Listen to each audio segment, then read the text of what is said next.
نحمده ونصلي ونسلم على سيدنا ومولانا محمد رسوله النبي الكريم. أما بعد، فأعوذ بالله من الشيطان الرجيم. بسم الله الرحمن الرحيم. إنما يريد الله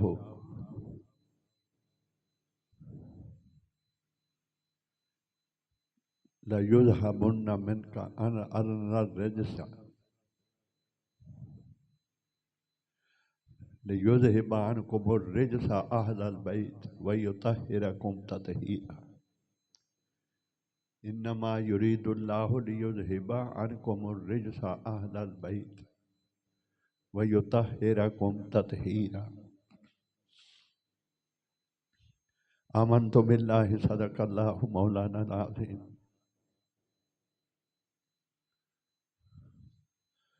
محترم المقام بزرگوں، دوستوں، بھائیوں،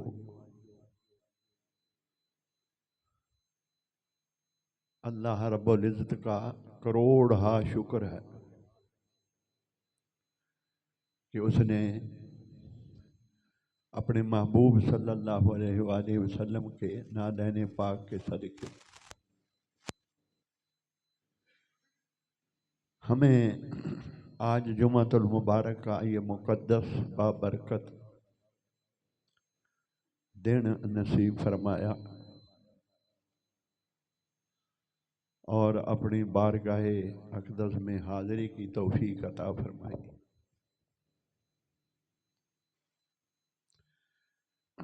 قرآن مجید فرقان حمید کی آیہ کریمہ تلاوت کی. اللہ رب العزت نے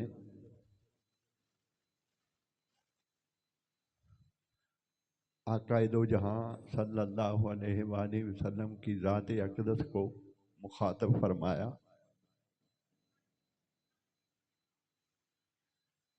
کہ اے محبوب صلی اللہ علیہ وسلم، اللہ رب العزت نے ارادہ فرما دیا کہ تیری اہل بیت کو ہر قسم کے رجس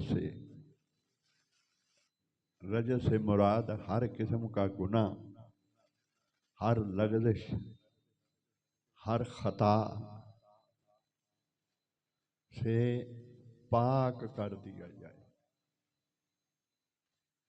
تیری اہل بیت کو ہر عیب، ہر رجس سے گویا نہلا دیا جائے، پاک اور صاف کر دیا جائے. یہ اللہ رب العزت نے آقا دو جہاں صلی اللہ علیہ وآلہ وسلم کی ذات اقدس کو یہ مژدہ جاں فضا سنایا.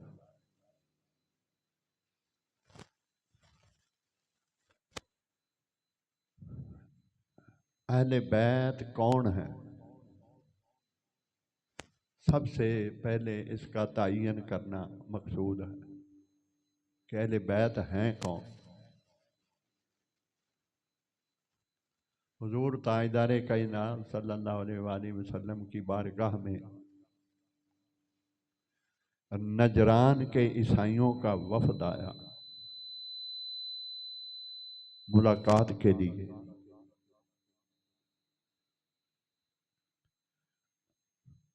مذہبی معاملات میں انہوں نے گفتگو کی. میرے آقا صلی اللہ علیہ وآلہ وسلم نے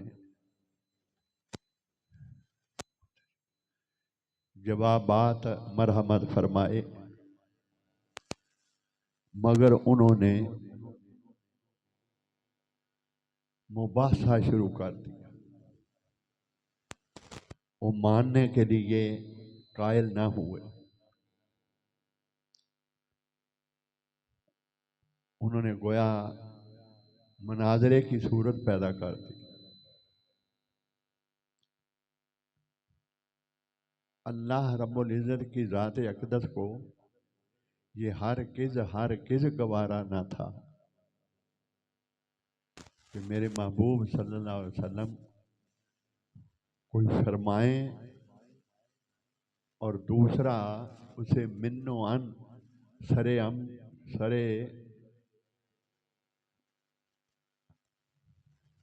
سر تسلیم خم نہ کر دے۔ اللہ کی ذات کو یہ گوارا نہ تھا، کبھی بھی ایسا نہ ہوا کہ میرے آقا صلی اللہ علیہ وسلم نے ایک سے زیادہ دفعہ کسی کو کچھ فرمایا ہو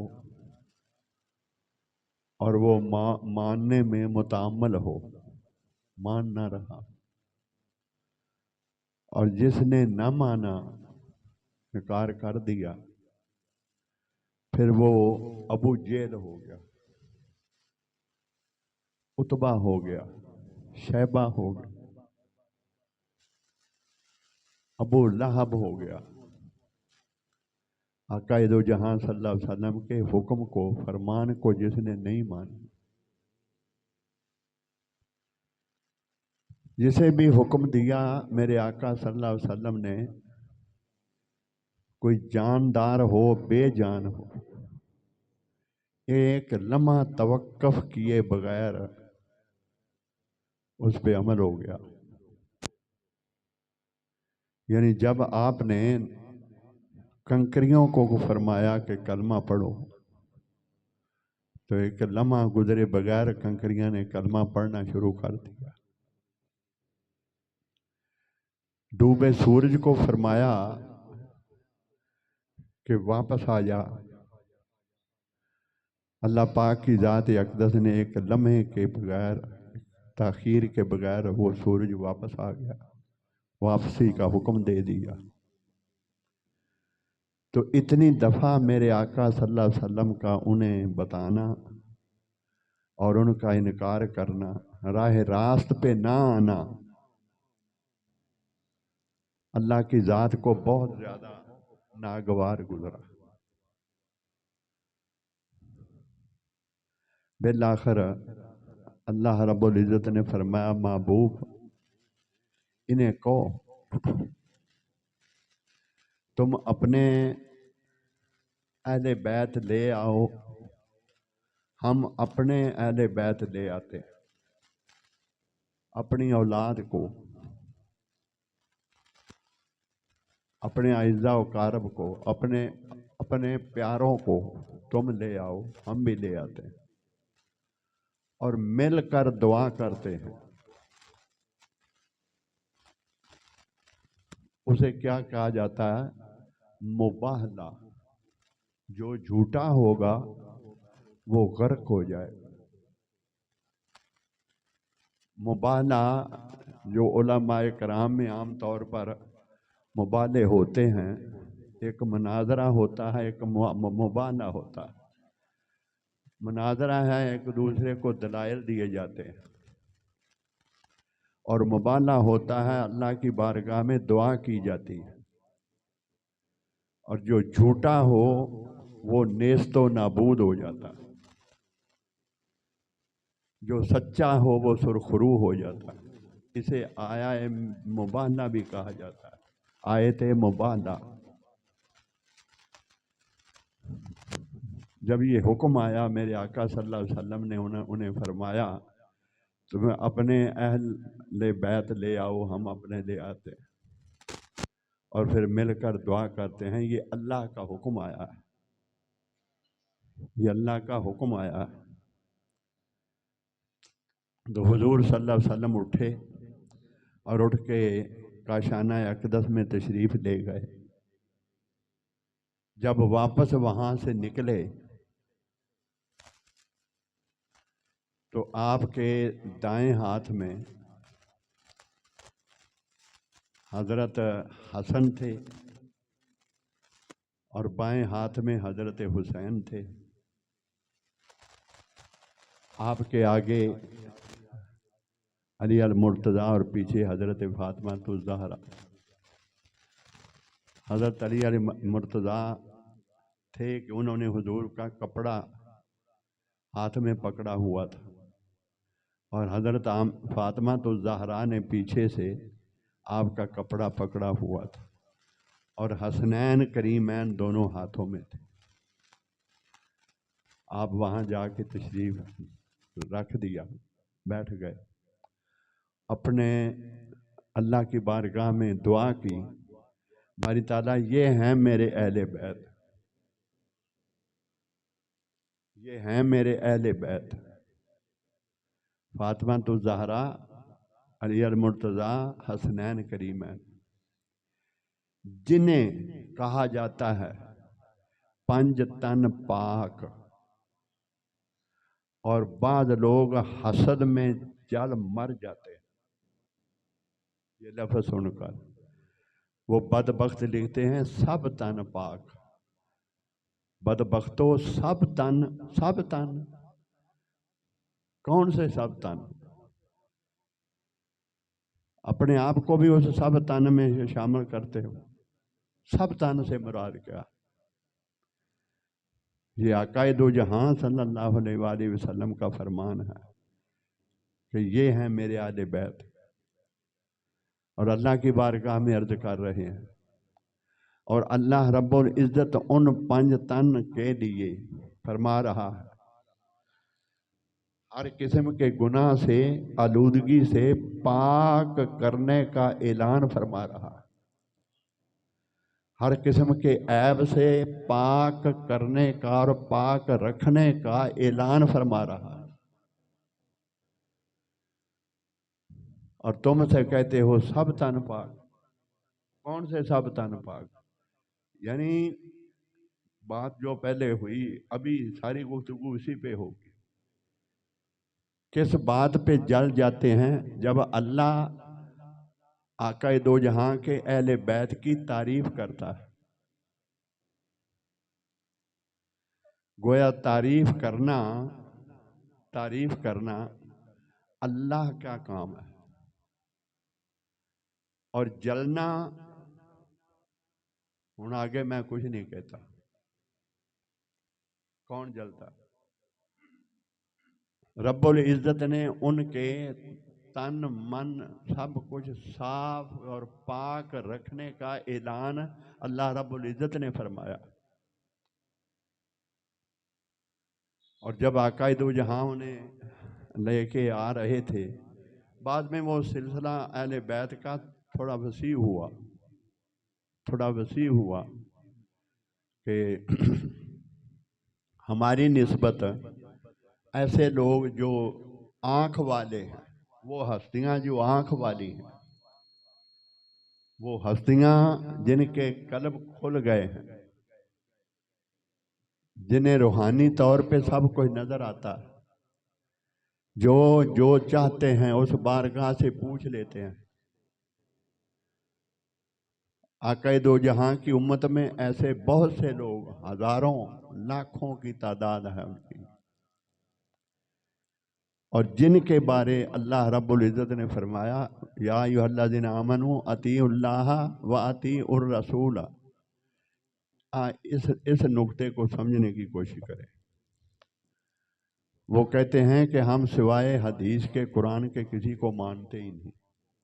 وہ کہتے ہیں ہم کسی کو نہیں مانتے، ہم صرف قرآن کو مانتے، حدیث کو مانتے، اور حدیث کی جب بات آتی ہے تو پھر کہتے ہیں یہ ضعیف ہے۔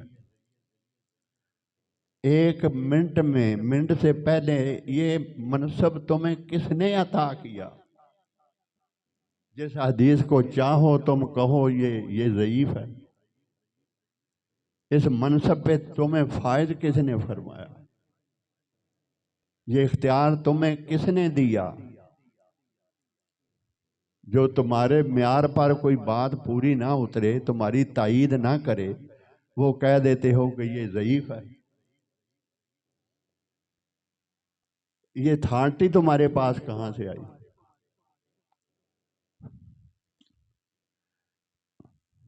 تو وہ لوگ جن کے بارے اللہ رب العزت نے فرمایا ایک ذات اللہ کی، ایک ذات رسول اکرم صلی اللہ علیہ وسلم، یا ایھا الذین آمنوا اطیعوا اللہ و اطیعوا الرسول، اللہ کی اطاعت کرو، اللہ کے رسول کی اطاعت کرو، وَأُولِي الْأَمْرِ مِنْکُمْ، جو تم میں صاحب امر ہیں ان کی بھی اطاعت کرو۔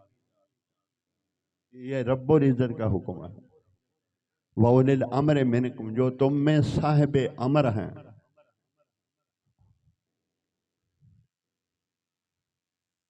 ان کے نقش قدم پر بھی چلو، ان کی اتباع بھی کرو،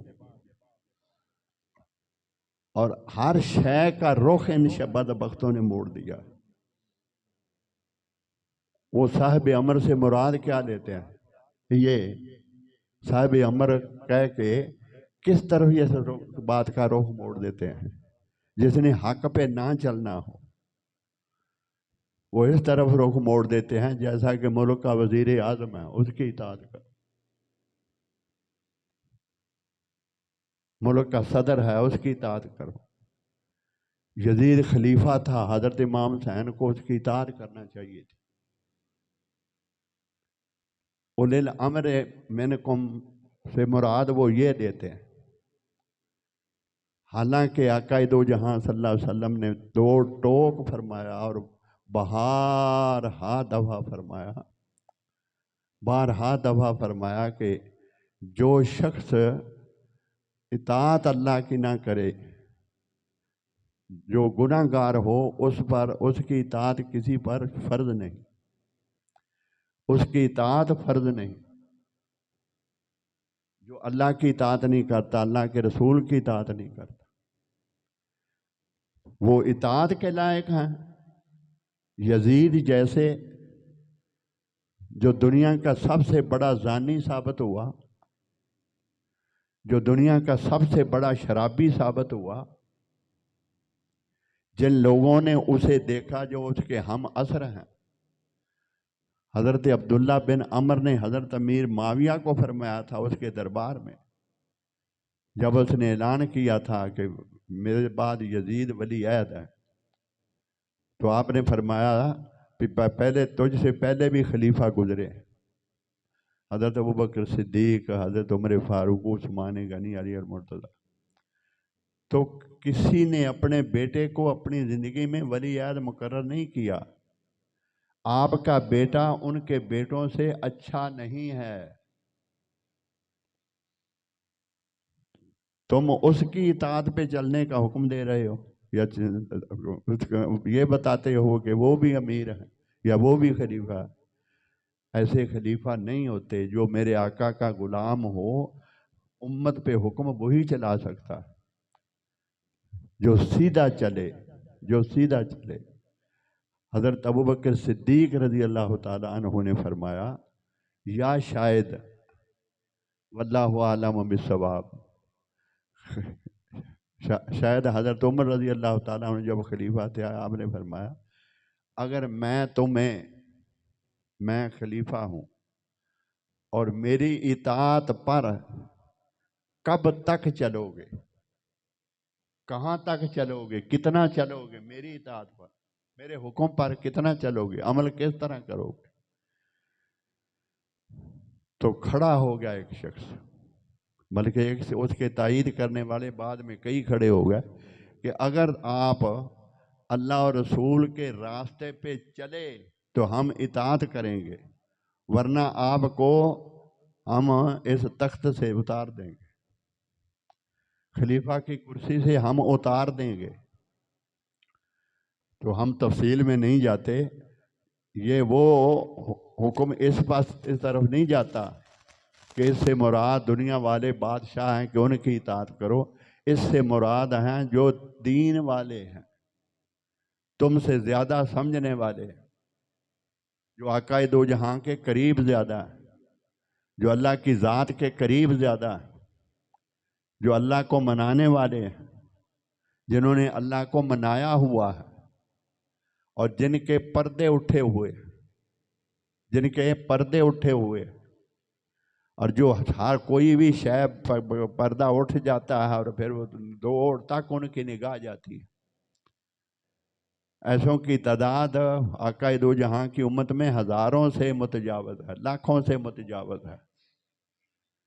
تو رب العزت نے فرمایا وَأُولِي الْأَمْرِ مِنْكُمْ وَأُولِي الْأَمْرِ مِنْكُمْ، جو تم میں صاحب امر ہیں ان کی بھی اطاعت کر۔ تو ایسی چیزیں جو ہم اپنی صلاحیت سے اپنی قابلیت سے ہم جس تہ تک نہیں پہنچ سکے، ایسی ہستیاں جو موجود ہیں جنہیں توڑ تک نظر آتا، وہ آنکھوں سے دیکھتے ہیں پھر ہمیں بتاتے ہیں، وہ آنکھوں سے دیکھتے ہیں اور ہمیں بتاتے ہیں۔ اس کی مثالیں گزشتہ دنوں وقتاً فوقتاً خطابات میں آپ کو ملتی رہتی ہیں۔ ایسے واقعات آپ کے گوش گزار کیے جاتے ہیں کہ وہ صاحب امر یہ ہیں جن کے بارے میں جنہیں اللہ رب العزت نے، جنہوں نے بعد میں، یعنی اہل بیت کی تعداد اس وقت آقا نے جو گنوائے صلی اللہ علیہ وسلم نے، وہ تو 5 ہیں، اور بعد میں ازواج مطہرات کو بھی اہل بیت میں شامل کر دیا گیا۔ حضرت سلمان فارسی کو اہل بیت میں شامل کر دیا گیا، حضرت بلال کو اہل بیت میں شامل کر دیا گیا۔ ان کی لازوال قربانیاں، ان کا آقا دو جہاں اپنی جان جوکھوں میں ڈالنا، اور اس طرح امتحانات دے کر چکی کے 2 پارٹوں میں گویا سال ہا سال وہ پستے رہے، اور یہاں تک پہنچے کہ آقا دو جہاں صلی اللہ علیہ وسلم کا دیدار کر کے وہ کلمہ پڑھا اور انہوں نے غلامی کا پٹا گلے میں ڈال دیا، پتھر سہے، پتھروں کا وزن سہا، دھوپ میں لٹائے جاتے تھے، سب کچھ کیا، اور انہیں ادھر سے نام ملا کہ وہ اہل بیت میں شامل ہوئے۔ چلو یہ بات یہاں تک ختم کرتے ہیں، اب آگے چلتے ہیں۔ یہ ہیں اہل بیت۔ رب العزت نے فرمایا محبوب، اللہ نے ارادہ کر دیا کہ تیری اہل بیت کو ہر قسم کے رجس سے، عیب سے پاک کر دیا جائے۔ جب اللہ نے کسی شے کا اعلان فرما دیا، میں ایک بہت بڑا آج ایک راز کی بات آپ کو بتانے والا ہوں۔ جن کے گناہوں کا اللہ نے اعلان کر دیا کہ وہ معصوم ہیں، معصوم عن الخطا ہیں، اہل بیت، ان کا کوئی گناہ ان کے سر نہیں، اللہ نے پاک ہونے کا وعدہ فرمایا آقا دو جہاں صلی اللہ علیہ وسلم کے۔ تو جب اللہ رب العزت نے کسی شے کے لیے جب حکم فرما دیا، مثلاً اس کو سمجھنے کے لیے، اس بات کو سمجھنے کے لیے ذرا سائڈ پہ جاتے ہیں۔ اللہ رب العزت نے فرمایا، کسی نے آپ کے پاس، رب العزت نے فرمایا ما کان محمد ابا احد من رجالکم، محمد کسی مرد کے باپ نہیں، وہ اللہ کے رسول ہیں اور وہ آخری نبی ہے، وہ خاتم النبیین، وہ آخری نبی ہیں۔ جب اللہ رب العزت نے یہ فرما دیا تو اب سنو آگے اور اپنی آنکھوں کو کھولو۔ کوئی شخص، اب میں اس کے ترجمے جن لوگوں نے کیے، ان ہستیوں نے جن کے پردے اٹھے ہوئے، جو اس کے ترجمے کیے اور امت تک یہ پہنچایا اور اس کی وضاحت کر کے پہنچایا، وہ یہ کہ کوئی شخص آپ کو کہے کہ میں نبی ہوں، یا کسی نے آپ کو بتایا کہ فلاں شخص نبوت کا دعویٰ کرتا، وہ کہتا ہے کہ میں نبی ہوں، مجھ پہ نبوت نازل ہوئی ہے، آپ نے اگر اس سے یہ پوچھ لیا کہ اگر تو نبی ہے تو اپنی نبوت کی کوئی نشانی دکھا، صرف اتنا ہی کہہ دینے سے انسان کافر ہو جاتا۔ اتنا کہہ دینے سے کیوں؟ قرآن پہ ایمان متزلزل ہو گیا. جب اللہ رب العزت نے فرما دیا ماں کانا، جب اللہ رب العزت نے فرما دیا وہ خاتم النبیین، وہ ختم نبوت کا تاج ان کے سر پر ہے، تو اتنی گنجائش گویا اس کے دل میں شک کی پیدا ہو گئی نا کہ اس نے اسے کہا تیرے پاس کیا دلیل ہے کہ تو نبی ہے. چونکہ عقیدہ متزلزل ہو گیا، اللہ کے فرمان پر جو یقین تھا وہ متزلزل ہو گیا.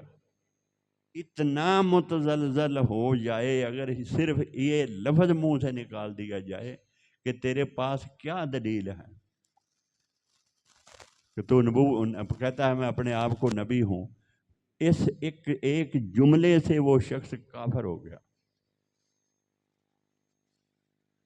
اب اس کی علاج، اب اس کی جڑی سزا ہے جو وہ توبہ نہیں، قتل ہے. اس کی سزا جو ہے نا وہ توبہ نہیں کہ ایک شخص توبہ کی کہ مجھ سے غلط بات جملہ نکل گیا، نہیں، اس کی سزا قتل ہے. وہ شخص قتل کر دیا جائے گا. البتہ اس کی آخری رسومات اسلامی طریقے سے منائی جا سکتی، کیونکہ اس نے اللہ کے حکم پر اس کا یقین نہیں رہا، قرآن پہ ایمان اس کا متزلزل ہو گیا. اب یہ بات آپ نے سمجھ لی. اب آگے آئیے، جو آیا کریمہ پڑھی اس کا ترجمہ بھی آپ نے سن لیا. اب آگے آئیے، آقا دو جہاں صلی اللہ علیہ وسلم کی ذات اقدس نے یہ بھی فرما دیا کہ اہل بیت کون ہیں. وہ نفوس قدسیہ دکھا بھی دیے، بتا بھی دیے کہ وہ کون ہیں. اب امت نے آقا دو جہاں کے اس فرمان پر اور اللہ رب العزت کے اس اعلان پر عمل کیسے کیا، امت نے عمل کیسے کیا،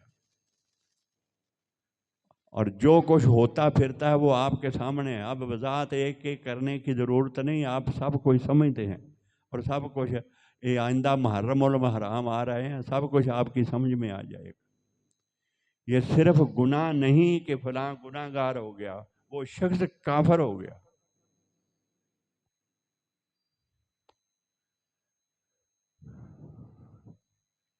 آقا دو جہاں اب دوسری طرف آ جاؤ، حضور صلی اللہ علیہ وسلم کے فرمودات.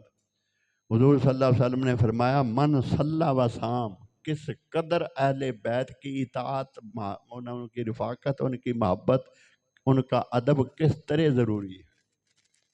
حضور نے فرمایا من صلی و صام وَلَكَ اللَّهُ عَزَّ وَجَلَّ وَهُوَ مُبْغِضٌ لِأَهْلِ مُحَمَّدٍ دَخَلَ النَّارِ. ایک شخص پکا نمازی تھا، ایک شخص نمازی تھا، من صلی و صام، پکا روزے دار تھا، زندگی بھر نماز پڑھتا رہا، زندگی بھر روزے رکھتا رہا،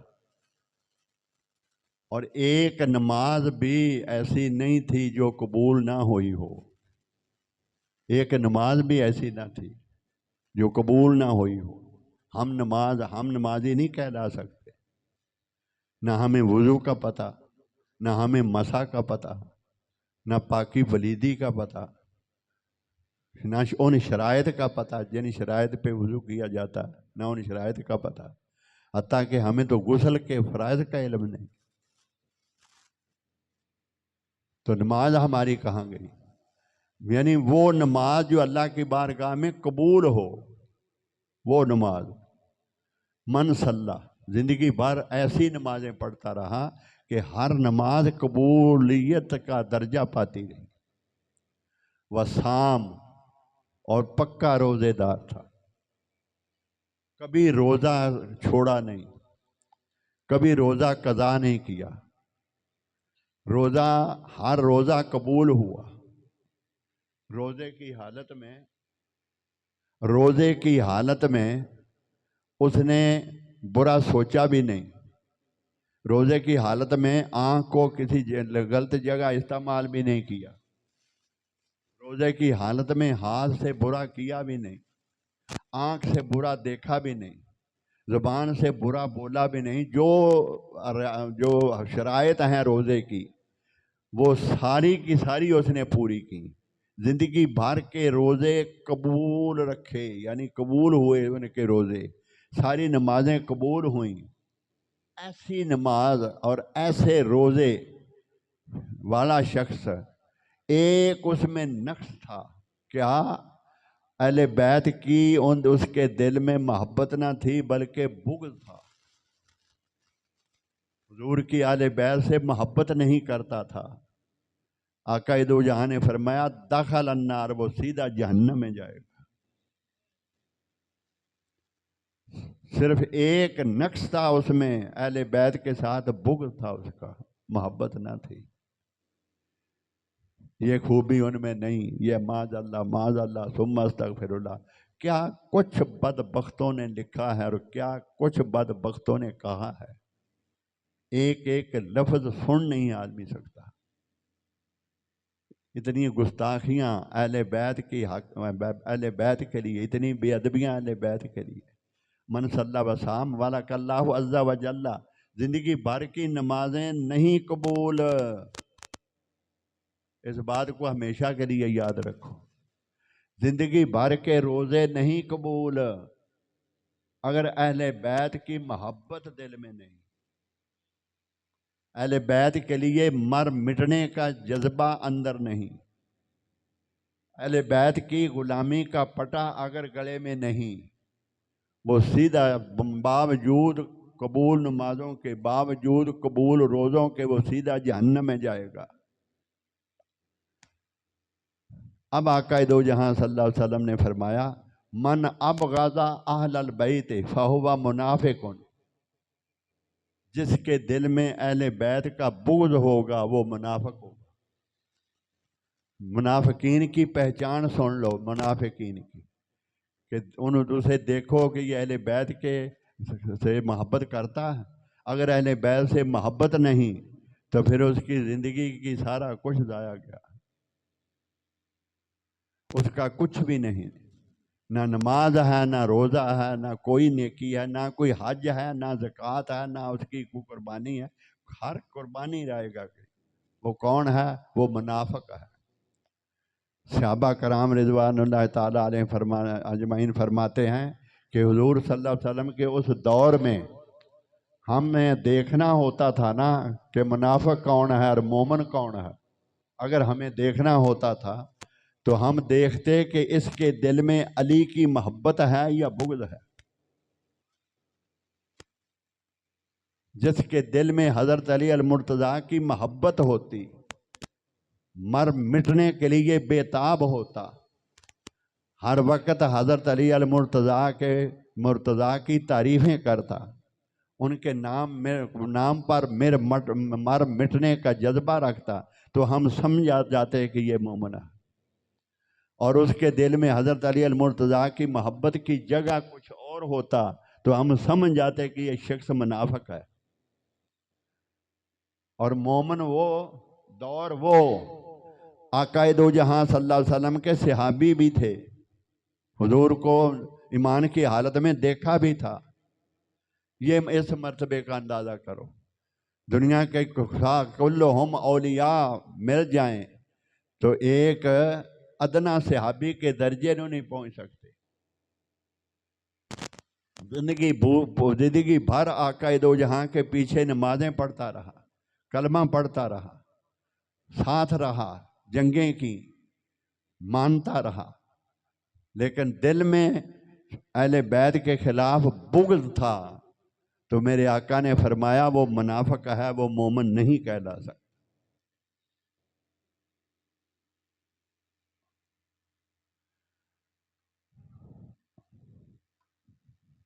من ابغض اہل البیت فہو منافق، اور دوسری جگہ فرمایا کہ اہل بیت کے دل میں جس کے دل میں محبت ہے، لا یحبنا اہل البیت الا مؤمن تقی، جس کے دل میں اہل بیت کی محبت ہوگی وہی مومن ہوگا اور متقی ہوگا۔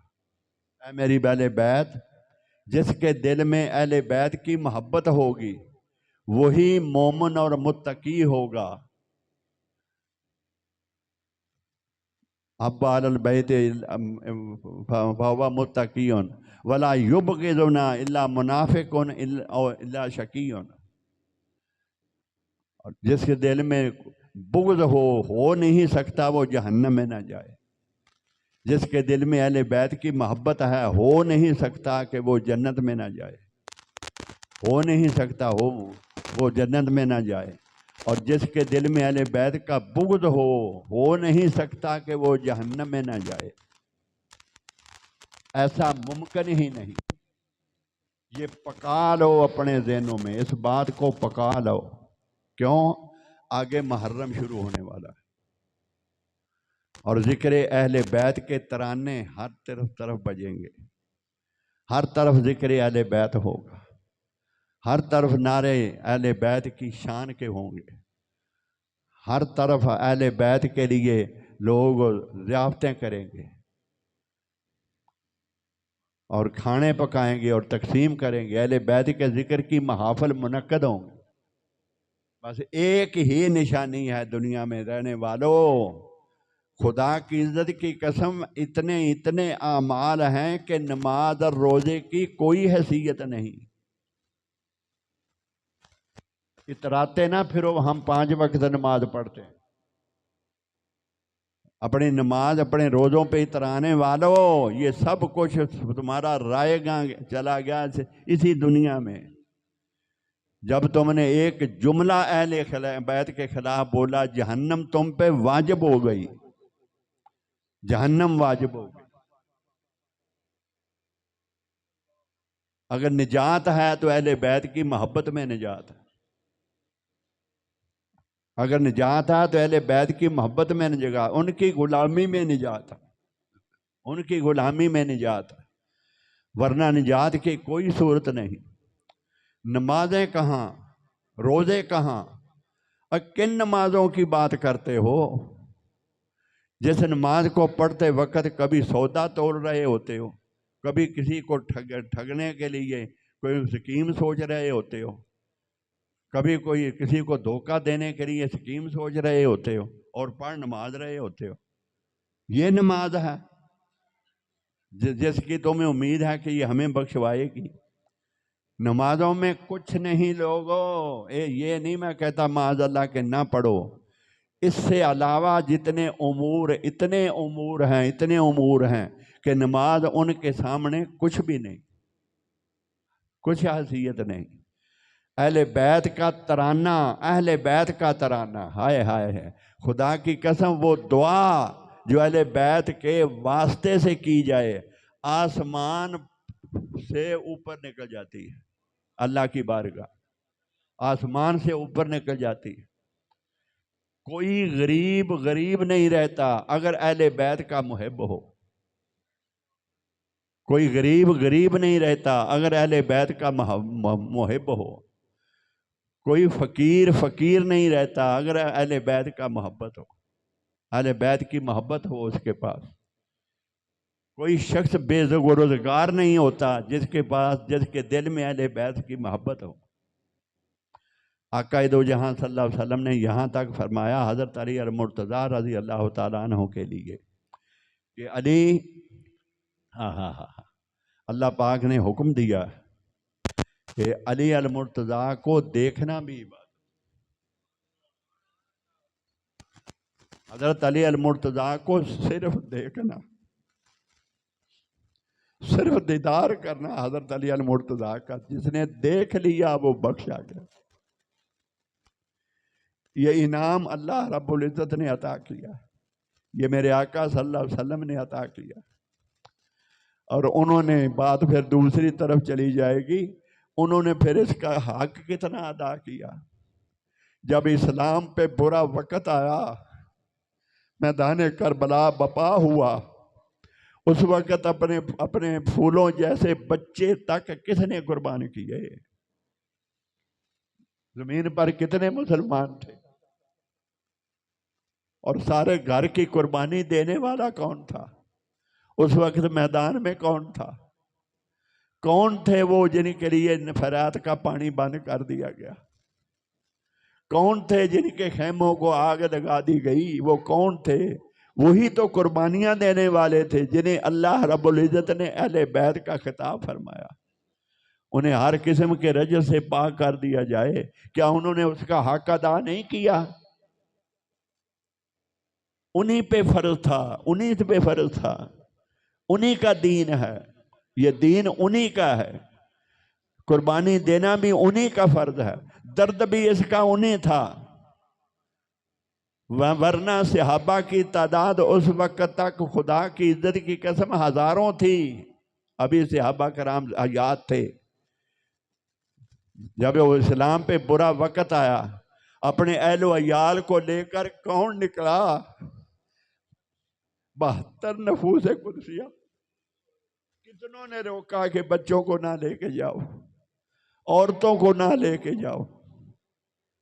کسی شاعر نے کہا کہ عقل آکھیا کوفے وال نہ جائیں، عشق آکھیا مینوں سنیندا ہی نہیں۔ عقل آکھیا کوفے وال نہ جائیں، اور سب کچھ اندہ انجام دکھاندے سی پے، سارے روک دے سی پے آکھ آکھ کے۔ عشق آکھیا مینوں سنیندا ہی نہیں۔ عقل آکھیا پانی چا بند کر سنا، عشق آکھیا میں پانی پیندا ہی نہیں۔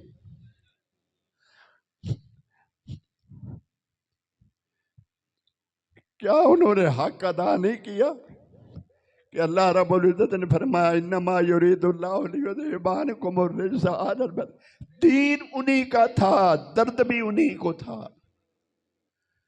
قربانیاں بھی انہوں نے آ کے دی، قربانیاں بھی انہوں نے آ کے دی۔ کتنے صحابہ تھے جن کی تعداد ہزاروں تھی؟ کوئی آیا آپ کے پیچھے؟ وہ صحابہ تھے، بخشے تھے، رضی اللہ عنہ تھے، مگر اہل بیت نہ تھے، اہل بیت یہ تھے جنہوں نے بچے تک ان کے گلے میں چھریاں پھروا دی۔ نہر فرات کا پانی ٹھاٹھے مار رہا ہے، مگر ان کے لیے کوئی گھونٹ نہ تھا۔ جو بچوں نے آ کے پکارا اپنے اپنے وقت پر، یہ سارے ذکر آئیں گے، بچوں نے پکارا علی اکبر نے، تو حضرت امام حسین نے اس طرح سے پشت پہ ہاتھ رکھا، فرمایا بیٹا آنکھیں میٹ۔ دیکھا تو دروازے دل کے کھل گئے اور جنت نظر آ رہی تھی، حوض کوثر کا جام لیے میرے آقا تشریف فرما تھے، اور فرما رہے تھے علی اکبر میں تیرا انتظار کر رہا ہوں۔ تو میں جلن تو ہوتی ہے کہ وہ نفوس قدسیہ ہیں، وہ سارے اہل بیت ہیں، وہ بخشے ہوئے ہیں، ان کے ہر قسم کے رجس سے پاک اللہ نے کر دیا ہے۔ تمہیں آگ تو اس بات پہ لگتی ہے، بدبختوں وہ سب کچھ ملا کیسے؟ انہیں ملا کیسے تھا؟ یہ سب کچھ انعام میں تھا، یہ سب کچھ انعام میں تھا۔ ہائے ہائے، معذرت کے ساتھ، بلا تشبیہ و بلا مثال، بلا تشبیہ و بلا مثال، حضرت ابراہیم علیہ السلام نے جب حضرت اسماعیل کو ذبح کیا تو آنکھ پہ پٹی بندھی تھی، آنکھوں پہ پٹی بندھی ہوئی تھی۔ چھری پھیرنے سے پہلے بیٹے نے مشورہ دیا، یہاں پٹی آنکھوں پہ بندھی تھی کہ بیٹے کو ذبح کر رہے ہیں، کہیں ایسا نہ ہو کہ کوئی محبت جوش مارے اور شیطان بہکا نہ دے۔ وہاں تو آنکھوں پہ پٹی تھی، یہاں آنکھیں کھلی ہوئی تھی، یہاں تو لاشیں اٹھا کر لا رہے تھے۔ کسی باپ کو دیکھو، اس کا بیٹا فوت ہو جائے، اسے ہوش ہوتی ہے، اس سے بات ہوتی ہے؟ وہ تو بے ہوش ہوتا ہے، وہ ٹکرے مارتا پھرتا، اسے تھوڑی دور لے جانا بھی ہو تو دونوں طرف سے پکڑ کے لے جاتے ہیں۔ یہ بھی باپ تھا، خیمے سارے بھر گئے تھے لاشوں سے، سارے خیمے بھر گئے تھے، مگر جو زندہ تھے پھر انہیں دوڑا رہا تھا، پھر انہیں پیش کر رہا تھا، پھر انہیں پیش کر رہا تھا۔ میرا وجدان کہتا ہے خدا کی عزت کی قسم آسمان کے فرشتے زمین پہ کی طرف جھانک رہے ہوں گے کہ مولا دیکھ زمین پہ کیا ہو رہا ہے۔ اللہ فرما رہا تھا میرے محبوب یہ سید الشہداء کا خطاب جسے ملا وہ اپنی قربانیاں پیش کر رہا ہے۔ جو جنت کے نوجوانوں کا سردار یہ اس کا ثبوت دے رہا ہے کہ میں ایسا لائق ہوں۔ کوئی یہ نہ کہے کہ انہیں انعام مل گیا، وہ خاتم النبیین کے بیٹے تھے۔ جب وہ وقت آیا تو قربانیاں دینے والے بھی تو انہی کے تھے، وہی تھے، درد بھی تو انہی کو تھا۔ بدبختو تم تو یہی بکواس کرنے والے ہو۔ اور ممبر رسول پہ میں بیٹھا ہوں، مجھ سے دو ہاتھ پاؤں کے انگوٹھے لگوا لو، سینکڑوں دستخط کروا لو، سینکڑوں دستخط، وہ آقا دو جہاں صلی اللہ علیہ وسلم کی ایک حدیث جو تم نہیں مانتے اور جو تمہارے ڈر سے کوئی بیان بھی نہیں کرتا، تمہارے ڈر سے بدبختو، اس لیے کہ تم دہشت گرد ہو، تمہارے ڈر سے کوئی بیان نہیں کر سکتا، لیکن میں نے یہاں لکھ کے بات لگائی ہوئی ہے، یہ سامنے لکھ کے لگی ہوئی ہے کہ یہ بدبخت وہ ہیں، یہ ٹولہ ان کا آخری جو ساتھی ہوگا وہ دجال کا ساتھی ہوگا۔ اس گروہ سے دجال آئے گا، اس گروہ سے دجال آئے گا۔ میں تو اس وقت نہیں ہوں گا، میری بات لکھ لو، اگر اس میں کمی بیشی ہو تو خدا مجھ کو سزا دے۔ یہ بدبخت دجال کے ساتھی ہوں گے۔ یہ تھا آقا دو جہاں صلی اللہ علیہ وسلم کا فرمان۔ اب اہل بیت کے ساتھ محبت کا صلہ، وقت بھی کم رہ گیا۔ بخارے کا ایک واقعہ درج کیا جاتا ہے کہ وہاں ایک سید زادی تھی، اس کا خامند جام شہادت نوش کر گیا، کسی غزوہ میں تھا، وہاں وہ شہید ہو گیا۔ اس عورت کے پاس، سید زادی کے پاس کھانے کو کچھ نہ تھا، شاید اپنا مکان بھی نہ تھا، تو وہاں سے جس کے مکان میں تھی انہوں بھی نکال دیا، تو وہاں سے کوچ کر گئی، دوسرے شہر میں گئی۔ اس نے دیکھا کہ بچے بھی ہیں، ماں بچوں کو تڑپتے دیکھ نہیں سکتی، بھوکے پیاسے نہیں دیکھ سکتی۔ ماں نے پوچھا کوئی شخص ایسا ہے جو سب میں سے مالی طور پر آسودہ ہو؟ تو وہ پتہ چلا کہ ایک شخص یہ ہے، یہ امیر آدمی ہے۔ تو اس کے پاس گئی، اجازت مانگی کہ ایک سید زادی ہے اور کچھ آ کے بیان کرنا چاہتی ہے۔ اس نے کہا کہ میں سید زادی ہوں، میرا خامند شہید ہو گیا، میں کسی کے آگے ہاتھ نہیں پھیلا سکتی، میرے بچے ہیں، بھوکے پیاسے بھی ہیں، نہ مجھے رہنے کے لیے میرے پاس مکان ہے، نہ میرے پاس کھانے کے لیے کوئی شے ہے، میری کو مدد کرو۔ وہ تھا تو اس قابل، مگر کہنے لگا کہ کیا ثبوت ہے تیرے پاس کہ تو سید زادی، کیا ثبوت ہے تیرے پاس؟ وہ کہنے لگی بھائی ثبوت میں آپ کو کیا پیش کروں؟ اس نے کہا پھر میں تیری کوئی مدد نہیں کر سکتا۔ آپ وہاں سے چلیں، وہاں سے نکلی، ایک شخص یہ گفتگو وہ سن رہا تھا، اور وہ مذہباً کون تھا؟ مجوسی جو آگ کی پوجا کرتا، مسلمان بھی نہ تھا۔ اس نے کہا ماں جی اگر قبول فرمائیں تو یہ خدمت مجھے دے دیں، میرا گھر بھی حاضر ہے، آپ کے کھانے کے لیے یہ بھی جو آپ چاہیں وہ بھی حاضر ہے۔ وہ عورت، وہ بی بی بچے لے کے انہیں کے گھر چلی گئی، صاف ستھرا ایک کمرہ دیا، اپنے گھر والوں کو اس نے کہا یہ مسلمانوں کے نبی کی اولاد ہے، کر لو خدمت جتنی کر سکتی ہو۔ یہ ہمارے پاس مہمان آئے، انہیں کسی قسم کی کوئی تکلیف نہ ہو۔ انہوں نے وہ کھانا وغیرہ انہیں پکانے والا دے دیا کہ خود پکاؤ، چولہا دے دیا، خود پکاؤ اور کھاؤ، جب کسی چیز کی ضرورت ہو تو مجھے بتانا۔ انہوں نے پکایا اور کھایا، بچوں کو کھلایا، اسے دعائیں دیں اور رات سو گئے۔ رات کو جب سوئے تو وہ شخص جس کے پاس وہ پہلے گئی تھی، اس شخص کو خواب آیا کہ جنت کا منظر ہے، ہر طرف ہر کوئی ہر کوئی کہہ رہا ہے کہ مجھے بخش دے، باری تعالیٰ مجھے بخش دے، باری تعالیٰ۔ قیامت کا ہولناک منظر، وہاں دیکھا بھی نہیں جاتا، کھڑا بھی نہیں ہوا جاتا۔ ایک جگہ دیکھا تو آقا دو جہاں صلی اللہ علیہ وسلم تشریف فرما تھے۔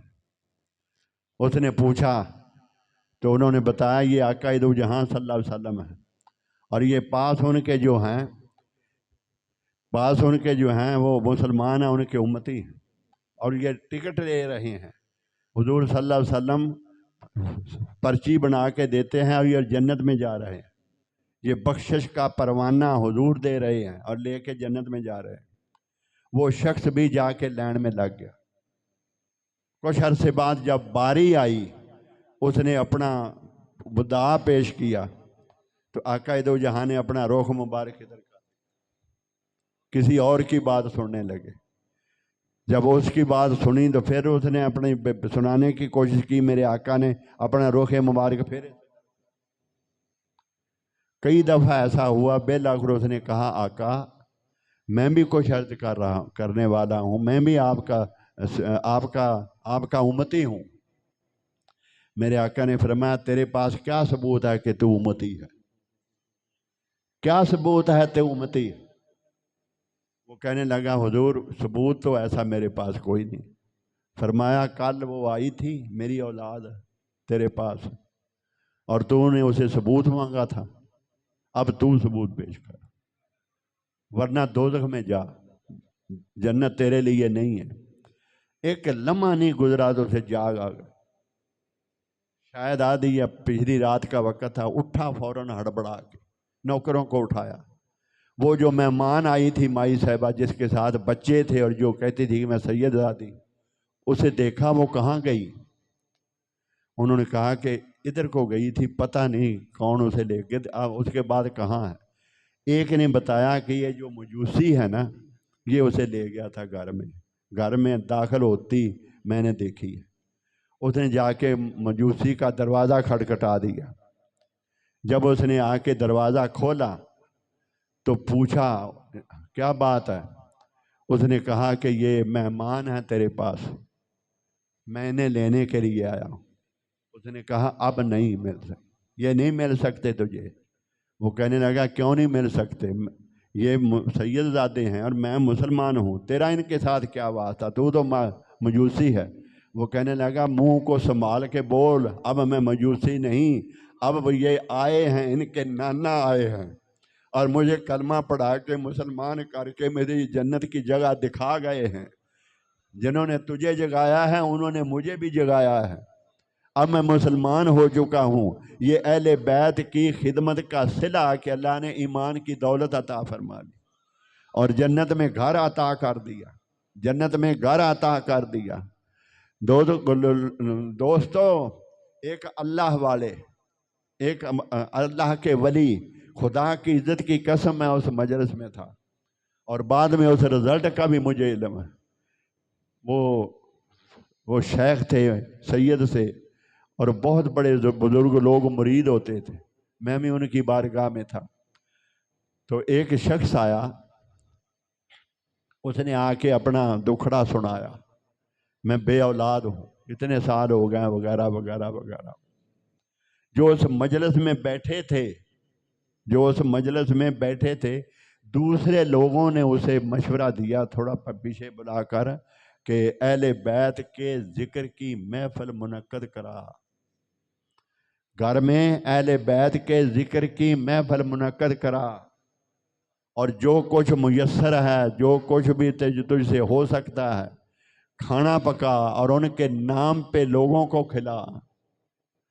ان کا ذکر کر اور ان کا ذکر کروا، ایک محفل منعقد کروا، جو مانگے گا مل جائے گا۔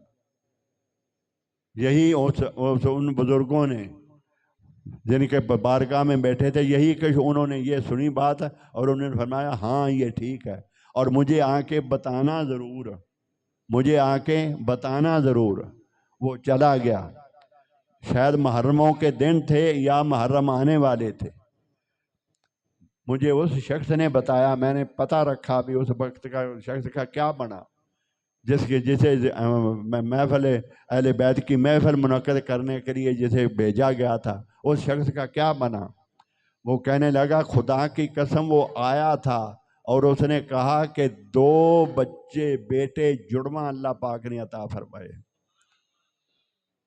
2 جڑواں بچے اللہ پاک نے عطا فرمائے۔ مصیبتوں میں گرے ہو، جو مصیبتوں میں گرے ہیں، جو پریشانیوں میں گرے ہیں لوگوں، ایک ہی راستہ ہے دعاؤں کے قبول کروانے کا اللہ کی بارگاہ سے۔ ایک ہی راستہ ہے دعاؤں کے قبول کروانے کا اللہ کی بارگاہ سے۔ اہل بیت کا ذکر کرو، اہل بیت کے نام پہ محفل منعقد کرو، اپنے پاس سے کھانا پکواؤ اور ان کے نام پر انہیں ختم شریف پڑھو، ان کے نام کی وہ دو، لوگوں کو کھلاؤ، جتنا کھلا سکتے ہو کھلاؤ۔ سب کچھ وہاں پہنچتا ہے اور وہ دعا دیتے ہیں اور وہ دعا خدا کی بارگاہ میں قبول ہوتی ہے، وہ دعا اللہ کی بارگاہ میں قبول ہوتی ہے۔ اللہ پاک اپنے محبوب یہ سب کچھ بیان کیوں کیا پیچھے سے لے کے، یہ تمہید اس لیے باندھی گی، بنیاد اس لیے رکھی گی کہ آگے اہل بیت کا ذکر ہونا ہے محرموں میں، اور ان کا مقام کی سمجھ آ جائے۔ جو بدبخت ان کے نام سے کتراتے ہیں، ان کی محافل سے کتراتے ہیں، ان کے نام پر جو رزق پکایا جائے اسے کھانے سے اجتناب کرتے ہیں۔ معاذ اللہ وہ تو کھانا تو نہ کھانا تو درکنار، ایسے معاذ اللہ برے الفاظ بول جاتے ہیں کہ باری تعالیٰ تو دیکھ رہا ہے، کیوں تو نے ان کی رسید نے ڈھیلی کر دی، ان کی زبانیں بند کیوں نہ کر دی۔ یہ تو وہ ہے کہ جو خلاف بات کرے گا اس کا یہ حال ہوگا، چے جائے کہ انہیں قتل کر دیا جائے، انہیں قتل کر دیا جائے اور انہیں قتل کرنے والوں کو سچا کہا جائے اور انہیں امیر المومنین کے خطابات دیے جائیں۔ مسلمانوں تمہارا یہ کام نہ تھا، تمہارے منہ سے یہ بات اچھی نہیں لگتی تھی، تم تو میرے آقا کے غلام ہو۔ یہی غلامی شرط ہے ایمان کی۔ ایمان جندا 5 تن نال پیار نہیں، او دے کلمے دا اعتبار نہیں۔